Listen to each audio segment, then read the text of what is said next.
नमस्कार, सुप्रभात। और आज की ताजा खबर में मैं हूं आपके साथ सपना शुक्ला। बुलेटिन की शुरुआत करते हैं बड़ी खबर के साथ। अपने तीसरे कार्यकाल में पीएम मोदी आज बिहार के दौरे पर रहेंगे और बिहार समेत पूरी दुनिया को एक बड़ी सौगात देने जा रहे हैं।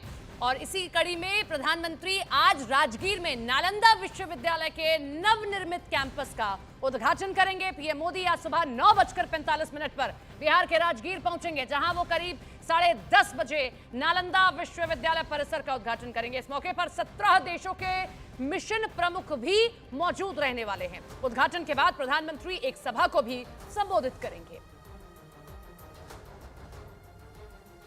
तो ये बड़ी खबर आप देख रहे हैं।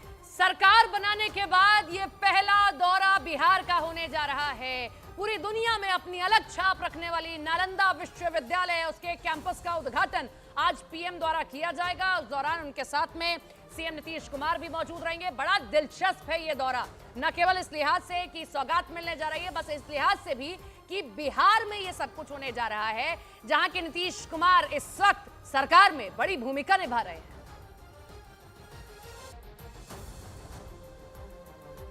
नालंदा विश्वविद्यालय में पीएम मोदी की अगवानी और उद्घाटन समारोह की तैयारियां पूरी हो चुकी हैं। अभी सभा को पीएम मोदी के आने का इंतजार है। हालांकि पीएम मोदी नालंदा विश्वविद्यालय के उद्घाटन से पहले प्राचीन नालंदा विश्वविद्यालय के भग्नावशेष का भ्रमण करेंगे, जहां पीएम के साथ मुख्यमंत्री नीतीश कुमार, राज्यपाल विश्वनाथ राजेंद्र आर्लेकर और कई देशों के राजदूत भी मौजूद रहेंगे। यहाँ पर गणमान्य व्यक्तित्व होंगे, इसमें विदेशों से आए हुए राजदूत होंगे, विद्वान होंगे। तो मुख्यतः ये है कि ये एक प्रकार का बहुत बड़ा उत्सव है हमारे लिए, एक बड़ी शुभ घड़ी है कि इस बार अब हम नालंदा विश्वविद्यालय को पुनः उसका पुनर्जीवन नए में लॉन्च किया जा रहा है। और इस विधिवत उद्घाटन के बाद अवश्य मुझे मालूम है कि ये प्रगति पथ पे तेज बढ़ेगा। और 815 साल बाद नालंदा यूनिवर्सिटी को उसका पुराना वैभव फिर से वापस मिलने जा रहा है। ये ग्राफिक्स हम आपको दिखाते हैं और आप इससे समझिए कि ऐसा क्यों। राजगीर में नालंदा विश्वविद्यालय की परिकल्पना भारत और पूर्वी एशिया शिखर सम्मेलन के सदस्य देशों के बीच एक संयुक्त सहयोग के रूप में की गई है। इसीलिए नालंदा विश्वविद्यालय के उद्घाटन समारोह में 17 देशों के मिशन प्रमुखों सहित कई प्रतिष्ठित लोग शामिल होंगे। नालंदा विश्वविद्यालय की स्थापना भारत की संसद द्वारा नालंदा विश्वविद्यालय अधिनियम 2010 के माध्यम से की गई, लेकिन विश्वविद्यालय के निर्माण कार्य में तेजी 2014 में आई, जब केंद्र में नरेंद्र मोदी सरकार बनती है। ये सही मायने में विश्वविद्यालय है, क्योंकि इसके निर्माण में 17 देशों की अहम भूमिका है। इन देशों में Australia, Bangladesh, Bhutan, Brunei, Cambodia, चीन, Indonesia, Laos, Mauritius, Myanmar, New Zealand, पुर्तगाल, सिंगापुर, दक्षिण कोरिया, श्रीलंका, थाईलैंड और वियतनाम शामिल है। विश्व स्तरीय सुविधाओं वाला ये विश्वविद्यालय अपने आप में बेहद खास है। इस पूरे कैंपस में क्या क्या है, अब वो आपको ग्राफिक्स के जरिए हम बताते हैं। इसमें 40 कक्षाओं वाले 2 शैक्षणिक ब्लॉक हैं, जिनमें 1900 छात्रों के बैठने की क्षमता है। यहाँ 300 सीटों की क्षमता वाले 2 सभागार हैं, 550 छात्रों की क्षमता वाला एक हॉस्टल है, 2000 व्यक्तियों तक की क्षमता वाला एम्फी थिएटर भी यूनिवर्सिटी कैंपस में है। प्राचीन नालंदा विश्वविद्यालय अपनी लाइब्रेरी के लिए दुनिया भर में मशहूर था और उसी तर्ज पर नालंदा विश्वविद्यालय में 3 लाख किताबों को रखने के लिए लाइब्रेरी बनाई गई है, जिसमें एक साथ 3000 लोग बैठकर अध्ययन कर सकते हैं। वहीं इसकी सेंट्रल कैंटीन में 1000 लोग एक साथ बैठकर भोजन कर सकते हैं, ये व्यवस्था भी है। फैकल्टी के लिए क्लब और आवास की सुविधाएं हैं। यहाँ सबसे खास बात यह है कि 6.5 मेगावाट डीसी ऊर्जा वाला नेट जीरो ग्रीन कैंपस है, जिसके पास 102 megawatt AC biogas power plant भी है। यूनिवर्सिटी कैंपस में 4 सेंटर हैं और 6 स्कूल हैं। इसके अलावा एक गेस्ट हाउस, एक अंतर्राष्ट्रीय केंद्र, एक अस्पताल, एक खेल परिसर और 100 एकड़ में जल निकाय फैला हुआ है। ये है नालंदा विश्वविद्यालय की सुविधाएं।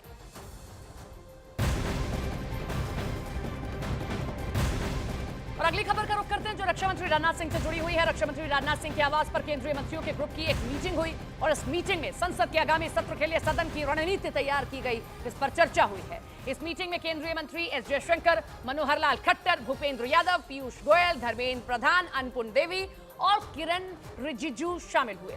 बैठक में स्पीकर के नाम पर आम सहमति बनाने के लिए बीजेपी ने अपने सभी सहयोगी दलों से उनकी राय भी मांगी है। आगामी संसद सत्र में जहां नए लोकसभा अध्यक्ष का चुनाव होगा, वहीं राष्ट्रपति द्रौपदी मुर्मू अगले 5 साल के लिए एनडीए सरकार का विजन देश के सामने रखेंगे।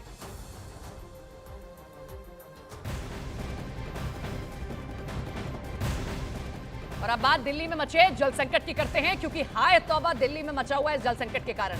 बढ़ती गर्मी की वजह से दिल्ली में जल संकट और गहराता जा रहा है। ऐसे में दिल्ली के जल संकट पर सियासी पारा भी हाई है। दिल्ली बीजेपी और आम आदमी पार्टी के खिलाफ 256 जगह पदयात्रा निकालने वाली है बीजेपी। दिल्ली में पानी की किल्लत के हालात हर गुजरते दिन के साथ बद से बदतर होते चले जा रहे हैं। आलम यह हो चला है कि अब लुटियन दिल्ली में भी कई जगह टैंकर की मदद से पानी पहुंचाया जा रहा है। जो सबसे पौष इलाका कहा जाता है, जो लुटियन दिल्ली है, वहां तक अब टैंकर पहुंचाकर पानी पहुंचाना पड़ रहा है। स्थिति यह आ चली है।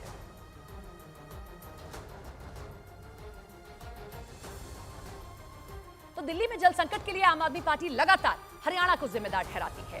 गोपाल राय ने तो आरोप लगाया कि राजनीतिक षड्यंत्र के तहत दिल्ली का पानी रोक दिया जा रहा है, जिस पर दिल्ली बीजेपी के अध्यक्ष वीरेंद्र सचदेवा पलटवार करते हैं और आम आदमी पार्टी के हरियाणा पर लगाए आरोप खारिज करते हैं। इतना ही नहीं, उन्होंने दिल्ली के मुख्यमंत्री अरविंद केजरीवाल पर भी हमला बोला है। क्या कहा दोनों ने, सुनिए सर। सुप्रीम कोर्ट के आदेश के बावजूद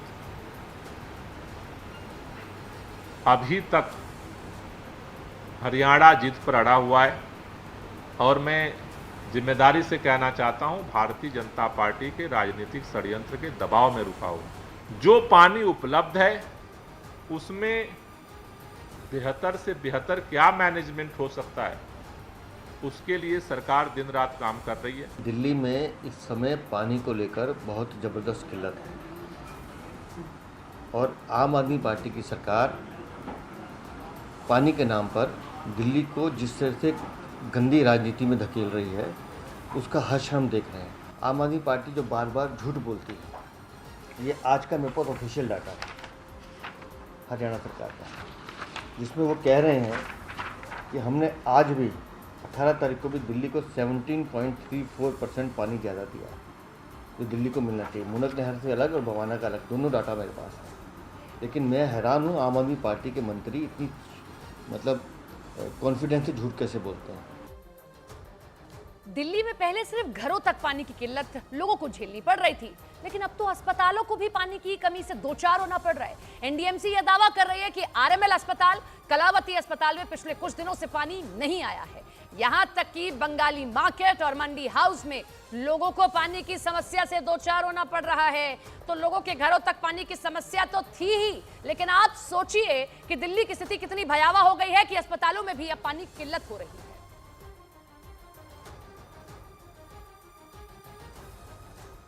दिल्ली में जारी जल संकट के बीच एनडीएमसी में भी पानी की कटौती की बात सामने आ रही है। इस वक्त हमारे साथ एनडीएमसी मेंबर कुलजीत चहल जी हैं। आपके यहाँ भी क्या अब कटौती हो रही है? दिल्ली जल बोर्ड आपको जो पानी सप्लाई करता है उसमें किसी तरीके की कटौती है?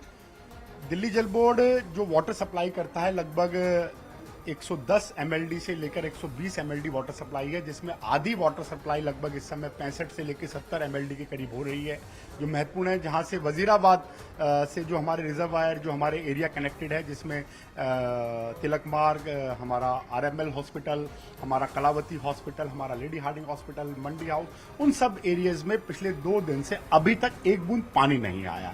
बड़े महत्वपूर्ण हॉस्पिटल हैं जहां मरीज दिल्ली से और बाहर से भी आते हैं, उनके लिए भी एनडीएमसी ने अपने वाटर टैंकर्स को तैयार करके जो सप्लाई डिमांड आई वो हमने वाटर टैंकर्स के माध्यम से पूरी करी है, बाकी अपने रिजर्वायर्स के लिए कर रहे हैं। तो एनडीएमसी और एनडीएमसी का स्टाफ दिन रात एक कोशिश कर रहा है कि अपने किसी भी कंज्यूमर जो लगभग 21,250 के करीब है उसको कमी ना आए।